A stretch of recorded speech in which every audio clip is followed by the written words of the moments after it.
Good day to you. Good day to you. We are living in a time the mighty are fallen, the strong are becoming feeble, and man's knowledge is working against humanity. Many people who were strong, the boomers who made the present world, are now going out of office, approaching 70, and others are taking over and saying, we don't need you anymore.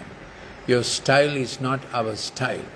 So how do we, those who have been strong and used to controlling people and commanding people, face this season? My experience is God has a proposition for consolation. At such a time as this, there was a man called Simon.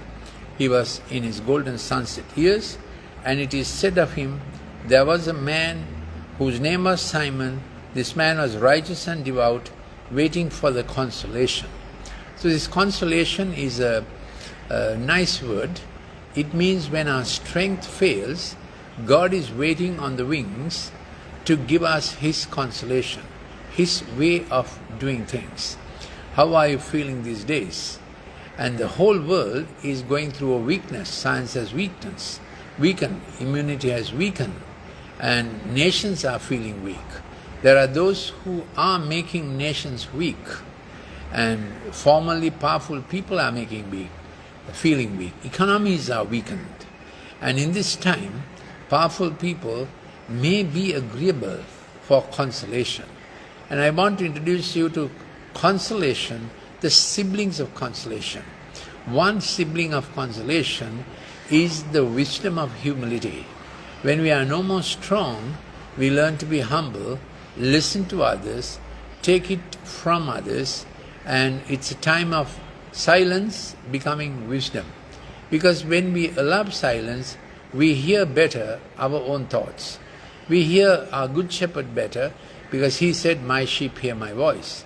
Then when we are feeling weak and listening because we are feeling weak, we hear the wisdom of others who are junior to us. So it's a time that those who were in controlling seats are being unseated, and God is coming through with consolation. If you have been a strong person like me, it's an unsettling time. So when we are getting unsettled, God says, can I offer you consolation? But if we keep in the same old mode of trying to show our strength, which is out of date, we lose the platform. Instead of wanting the platform, if we can make the footprints of others stronger with consolation, offer a second hope, a second chance with consolation. As you can understand, the word consolation comes at a point of weakness, may come at a point of failure. And consolation has that ring. Things are dark, but you are hoping in God for light to break through. You have heard the saying that night is darkest before the dawn. So when people are coming out of trouble, the message of the gospel was in Isaiah 40, comfort, yes, comfort my people. Now the aspect of consolation. Speak comfort, cry out to her, warfare is ended, iniquity is pardoned. So this is the voice that will speak to people now, because their strength is failing and they are looking for some other modus operandi, and God is saying, will you try consolation when strength is failing? In consolation, we look for what He is able to do, because our strength cannot tide this time. In consolation, we wait for God's way to show up. Others help to show up. Everybody becomes better when we give way to consolation. So recognize this need you have, and others will also have this need to receive consolation rather than your controlling voice. So this is a time where weakened, we become better. Weakened, we gather together. So another sibling of consolation is interdependence. Another sibling of consolation is you give up condemnation and you begin to appreciate people. Another sibling of consolation is you give up judgment and you begin to come alongside people. And you want others to come alongside. So it's a time for celebration of consolation. May this Christmas be called Consolation Christmas. You remember there are consolation prizes for those who have lost other prizes.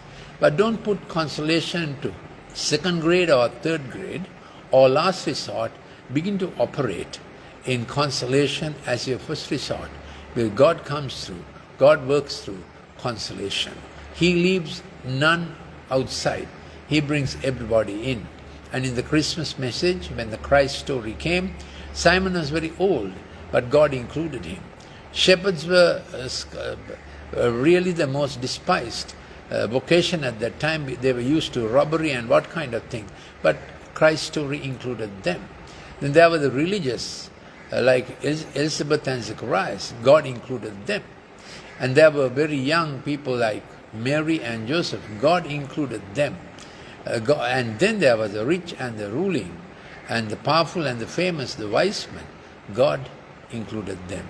Consolation includes all, excludes none. There are many other siblings of consolation, faith and joy. When you're looking for consolation, you have an expectation that God might do better than I can do. That's where God's consolation comes.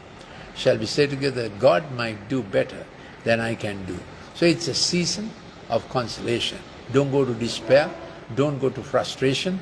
3 things about the things you have lost in the past or failed. Look for God's consolation. Don't go to frustration. About the hindrances you face at present, maybe economically, relationally, and whole country of Sri Lanka is in anguish.